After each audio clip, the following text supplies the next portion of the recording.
Yeah, if you want to learn a weird ab dance choreography, you can do this. But if you actually want to build some decent abs, this will simply be a waste of time. Hey guys, this is Alex for CaliMove.com, and in today's video we're taking a look at the worst ab exercises and trends on social media. So let's jump right in with the first exercise that looks like a horse dance in combination with a side bend and a spinal rotation.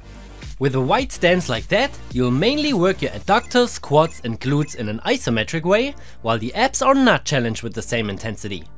So your lower body will always fatigue first, while your abs are still able to do a lot more work.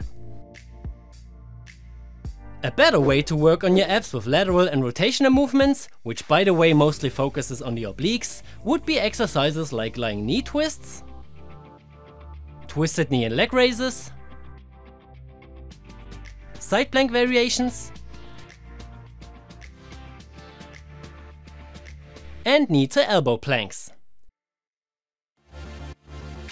Sure, some of these exercises also require other muscles to support the movement, but they are still miles ahead in terms of ab focus and intensity when compared to a horse dance with some pseudo ab work.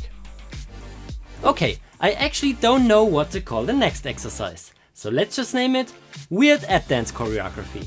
This is more of a full body exercise to get your heart rate up, but it's not enough strength or hypertrophy focused to build some decent abs. If you want to do something like that, maybe at the end of your training, I suggest sticking to high knee running instead. This exercise is way better for activating your core because you can aim for a higher frequency and you don't have to worry about coordinating a whole dance choreography. The next two exercises are very similar. First, we have this bridge variation to get a snatched waist and defined abs. Don't get me wrong, this exercise is actually pretty good, but not to train your abdominals in the first place. Instead, it's way more focused on mobility and working the posterior chain of your body. So the main work is done by muscles like the glutes, the erector spinae, the rhomboids, the middle traps and the hamstrings. This exercise also actively stretches your front delts, pecs and even your biceps to some degree. So all in all, it's a great exercise. Not really for your abs, but for all the other reasons mentioned before. It's actually so good that we implemented it into our workout programs you can get at CaliMove.com. So if you want a comprehensive no BS guide that actually works, join our community of tens of thousands satisfied customers and start progressing today. Okay, let's continue with the second very similar movement. And this is nothing more than a glute bridge with a limited range of motion kettlebell pullover. The pullover itself will do nearly nothing for your abs because your shoulder blades are on the ground. If you really want to create some abdominal tension with this movement, you have to do it like that.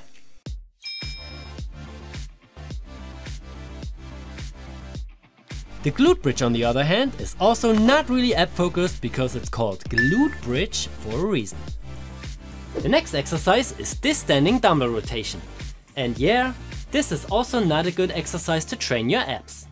Look, there's no resistance against the rotational movement. So the muscles that get actually challenged in this exercise are your delts because they have to hold the weight in place. If you want to make this movement work for your abs, you have to apply the resistance in another direction. You can do this by using a band or executing it on a cable machine.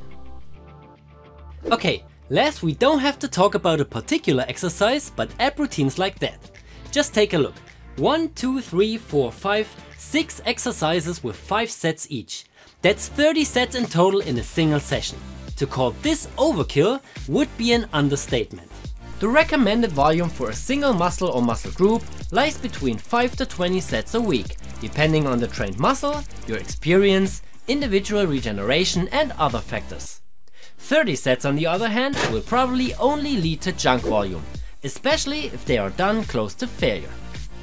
You also have to consider that exercises like push-ups, L-sits and even hollow body pull-ups already work your abs. So you don't need that much volume, especially not in a single session.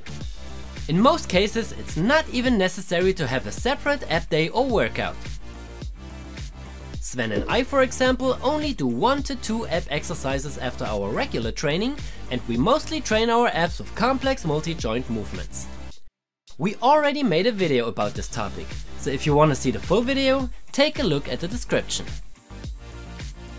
Alright guys, if you enjoy our content and look for a comprehensive training guide that actually works, make sure to head over to kellymove.com and join our online courses today. No matter if you are a beginner or already pretty advanced, we've got you covered.